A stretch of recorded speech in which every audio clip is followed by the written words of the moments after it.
Bonjour à tous, deuxième jour que le summer se prend pour des youtubeurs. Avec Max, aujourd'hui, on va donc vous présenter les différents types d'aliments pour bovins, d'où ils proviennent et comment cela fonctionne. On espère que ça vous plaira. Bon visionnage. En Belgique, on produit chaque année 17,1 millions de tonnes de nourriture pour animaux. Cette nourriture se divise en trois catégories différentes. Environ la moitié sont des plantes fourragères. C'est donc des plantes ou parties de plantes qui sont destinées à la nutrition des animaux. Il y a par exemple des céréales telles que le maïs. Les fourrages verts représentent quant à eux 14% de cette production. Il s'agit d'herbes broutées lors des pâturages ou encore de cette même herbe fauchée afin de nourrir nos animaux. Un peu plus d'un tiers se présente sous la forme d'aliments composés, qui sont composés, comme leur nom l'indique, de céréales telles que le blé ou l'escourgeon, d'oléoprotéagineux, qui sont des plantes riches en protéines et en acides gras, tels que le tournesol, le colza ou le soja, ainsi que de minéraux et de vitamines. En moyenne, les bovins ont une alimentation composée à 80% de fourrage et 20% d'aliments composés, mais cela varie évidemment en fonction du sexe, de l'âge et de l'espèce de bovin. L'Allemagne, l'Espagne et la France sont les trois plus gros producteurs d'aliments composés en Europe. La Belgique, elle, se place en 8e place avec 6,5 millions de tonnes par an. 55% de sa production est destinée à l'alimentation des porcs, 20% pour les bovins et les veaux, également 20% pour la volaille, ainsi que 5% pour les autres, tels que les ovins et les caprins, donc les moutons et les chèvres. Cette nourriture est produite dans de grandes usines, telles que l'Alia 2 ici à Floref, dont on achemine une grande partie des matières premières via la Sambre.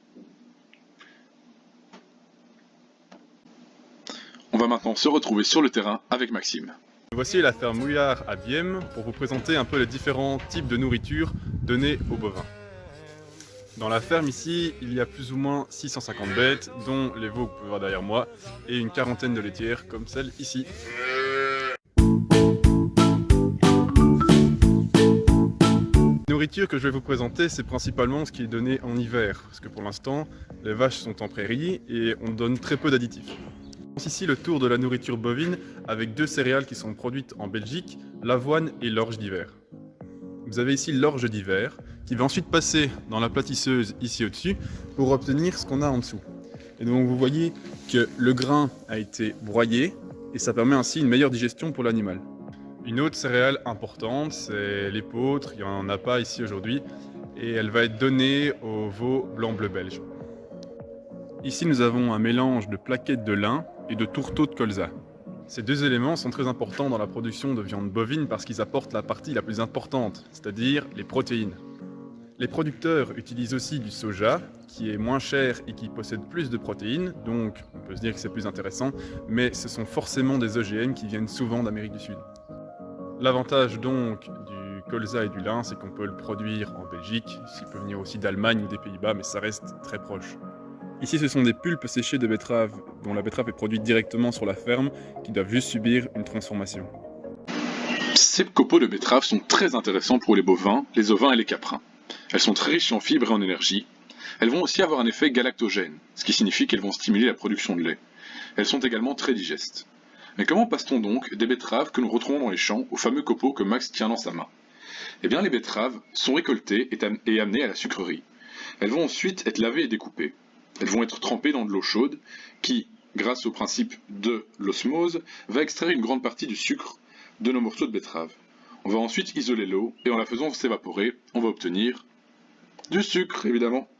Il nous reste alors nos morceaux de betterave que l'on va presser pour obtenir ce qu'on appelle de la pulpe surpressée. Cette pulpe peut être consommée par les animaux, mais seulement jusqu'à 48 heures après sa sortie d'usine. Sinon, elle devient plus consommable.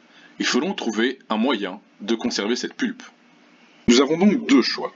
Nous avons la possibilité de soit ensiller notre pulpe surpressée, soit de continuer les transformations. Je vais d'abord décrire la première proposition.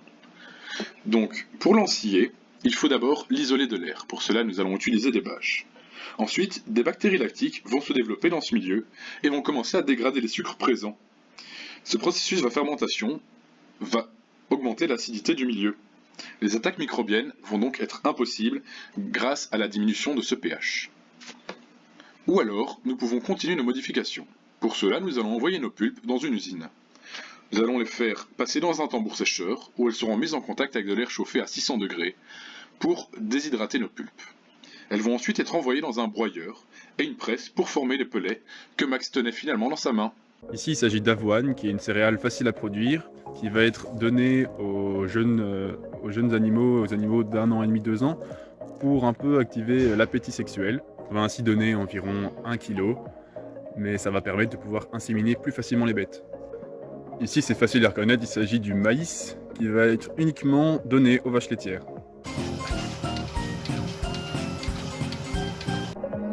Il y a également du maïs sous forme floconnée, vous pouvez regarder, ça ressemble comme les céréales de déjeuner, qui vont être données principalement aux veaux.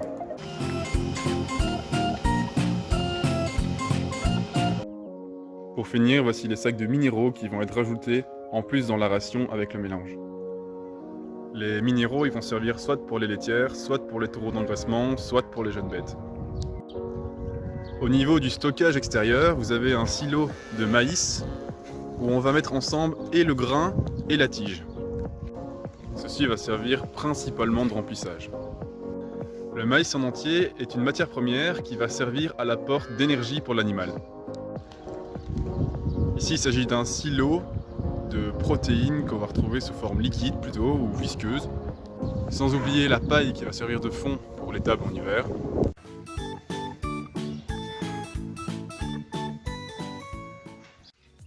Pour finir avec les silos extérieurs, il y a évidemment l'herbe, qu'on va récolter plus ou moins à cette période et qui vont être mis sous forme de silos comme ici. Et ça va permettre d'apporter une partie des protéines à l'animal. Attention, changement de pull. Maintenant, de la théorie à la pratique, je vais vous montrer comment on fait le nourrissage.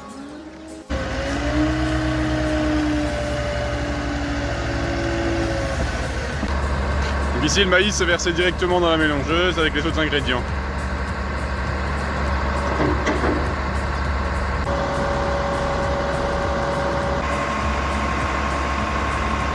On va voir ici les deux rotors qui font tourner la nourriture pour tout bien mélanger. Donc une fois mélangés, les aliments sont déversés directement devant les animaux par une trappe sur le côté de la mélangeuse. On va pas donner les mêmes mélanges à tous les animaux. Par exemple, derrière moi, il y a les taureaux d'engraissement et les vaches de réforme, à qui on va donner plus un mélange protéiné pour avoir le plus de viande possible.